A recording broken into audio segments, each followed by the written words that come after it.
Mink, inicialmente queria um comentário seu sobre essa tragédia no Rio Grande do Sul, que, pelo jeito, devastou a economia do Estado. Eu conversei ontem com um deputado lá do Rio Grande do Sul, Leonel Hadi, ele deu um depoimento muito forte, né, falando, e hoje eu também acompanhando as reportagens de hoje, muitas plantações destruídas, a economia foi muito afetada, né, então são coisas que, apesar que vão produzir mais sofrimento ao longo dos próximos meses.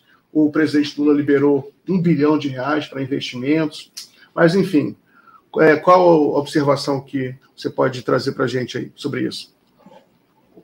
Olha, Miguel do Rosário, eu estou acompanhando atentamente essa desgraça e verifiquei várias coisas. Primeiro, a hora agora é de solidariedade, sem dúvida nenhuma. Eu já contribuí, estou botando nas minhas redes para as pessoas contribuírem, dei até como fazer isso, o Pix, da Ação da Cidadania, né, do nosso companheiro Daniel de Souza, que é filho do nosso querido e saudoso Betinho. Então, a hora é de solidariedade. Agora, não podemos achar que isso não era previsível e que muitas medidas deixaram de ser tomadas. Isso é importante para pensar no futuro.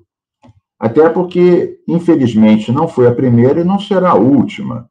E todos os grandes especialistas de clima dizem que isso só vai piorar. Esses eventos extremos, eles vão ser mais frequentes e mais intensos. Então, vamos lá.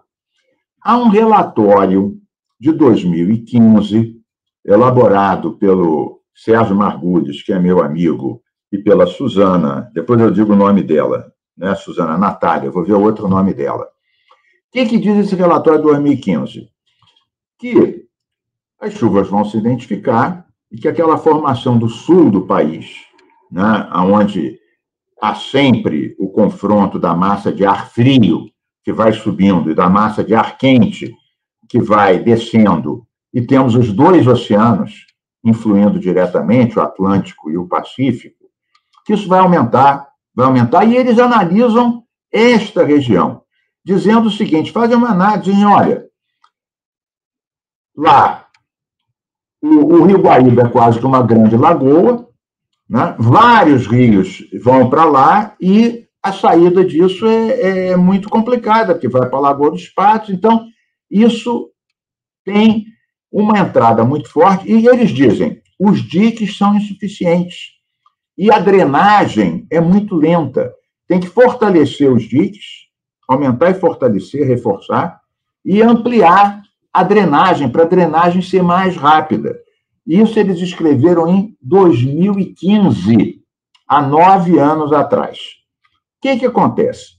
Em 2020, houve uma revisão do Código Ambiental do Rio Grande do Sul. 45 artigos foram suprimidos ou diminuídos, ou seja, tiraram proteções ambientais. Em 2023, já no segundo semestre do ano passado, o Parlamento gaúcho, que é conservador, aprovou uma lei sancionada pelo atual governador, permitindo construir barragens em APAs, áreas de preservação ambiental. Eu não estou dizendo que essa tragédia é por causa disso, né? Não é o Leite o único responsável, se bem que eu já usei um trocadilho infame nas minhas redes. Eu digo, desmonta as proteções ambientais, depois não adianta chorar o leite derramado. Mas essa foi uma picadinha nele que, obviamente, agora está se vitimizando, como se ele não tivesse feito nada errado. Fez, desconheceu. Ele é que fez o relatório de 2015, não, foi o governo federal, era o governo Dilma. Mas está lá, todo governante tem que tomar conhecimento, é um documento público, né? Depois eu vou dar até aqui para você, se você tiver interesse, Miguel do Rosário, o link desse documento. Eu já botei nas minhas redes, mas, eventualmente, você pode dar aqui também no teu... Tem interesse, sim, tem interesse. Manda para mim, que eu publico até no comentário. Agora, para concluir o comentário e deixar você depois fazer outras perguntas, isso não é só do Rio Grande do Sul. Vou dar um exemplo aqui do Rio de Janeiro. eu fui secretário do Ambiente. Teve a desgraça de 2011, Petrópolis veio abaixo, morreu até muito mais gente. O que a gente fez?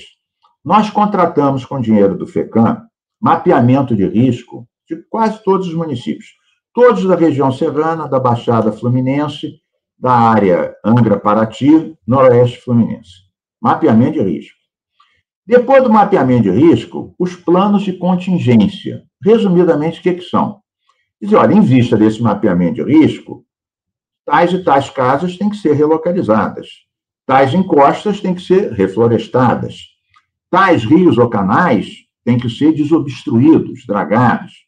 Então, isso é o plano de contingência. O que muitos prefeitos faziam?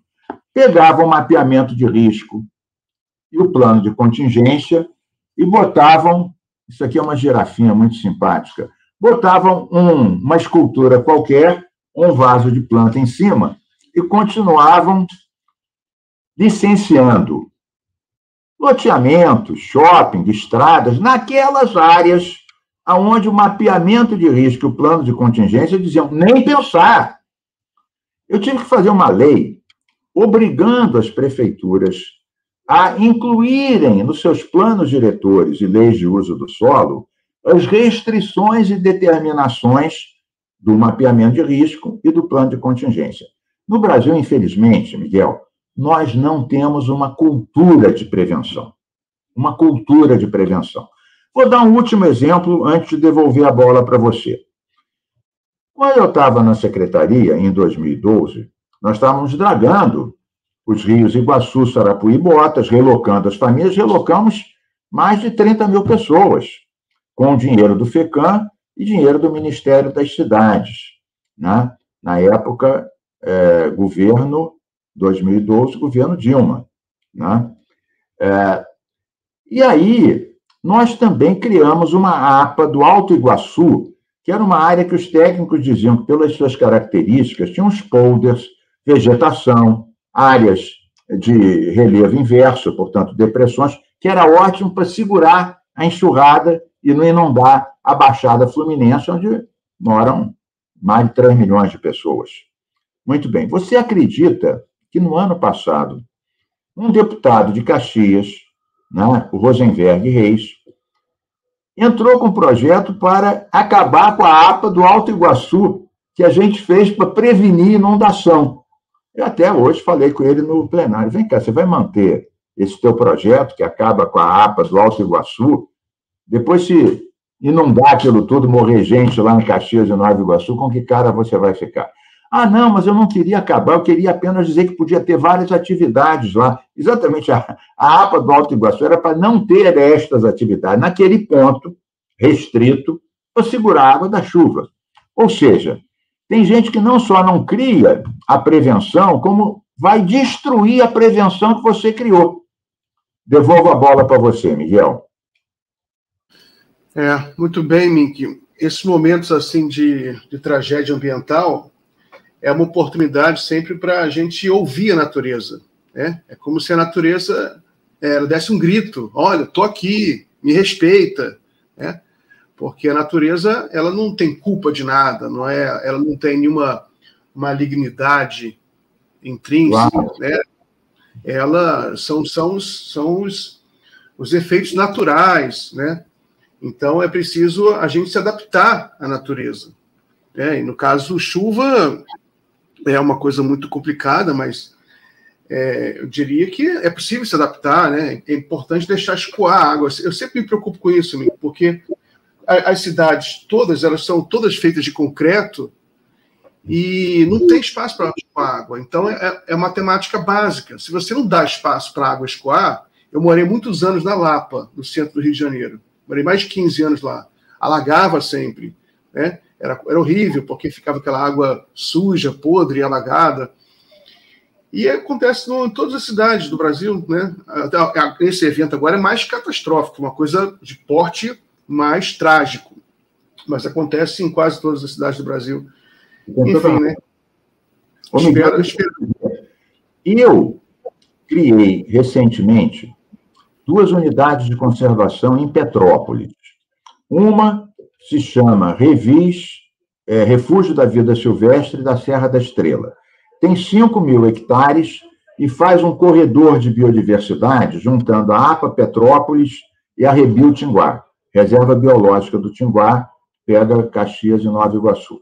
A outra que eu fiz mais recente, tem menos de 2 anos, chama Mona quer dizer Monumento Natural, Monumento Natural Maria Cumprida. Pega a área de Secretário, Araras, Vale das Videiras, várias áreas de Petrópolis.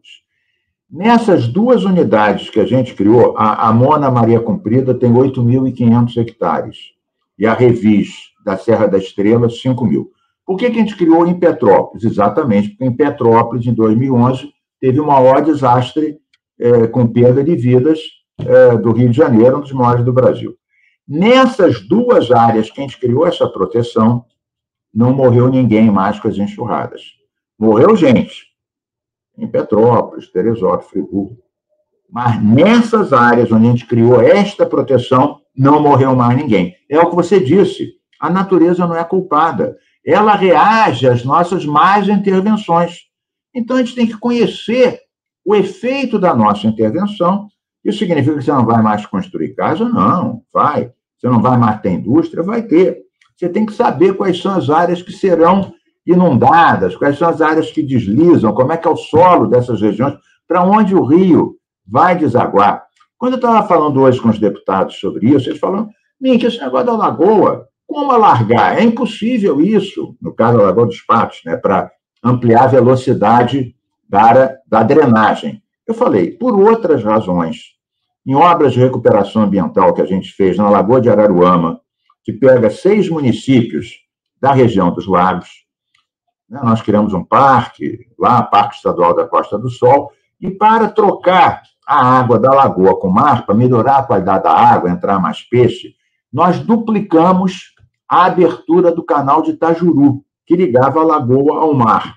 Nesse caso, não foi para prevenir inundação, foi para melhorar a qualidade da água da lagoa. Mas eu dei esse exemplo para mostrar que é possível, sim, alargar a troca de água do mar com a lagoa.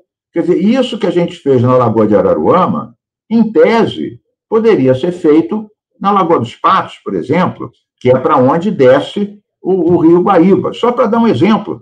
As pessoas falam, não, é impossível alargar. Como é impossível? A gente fez isso na Lagoa de Araruama. Duplicamos a abertura do canal de Itajuru, naquele caso, e melhorou imensamente a qualidade da água da Lagoa de Araruama. Voltou o cavalo marinho, o peixe, o camarão, mas isso é outra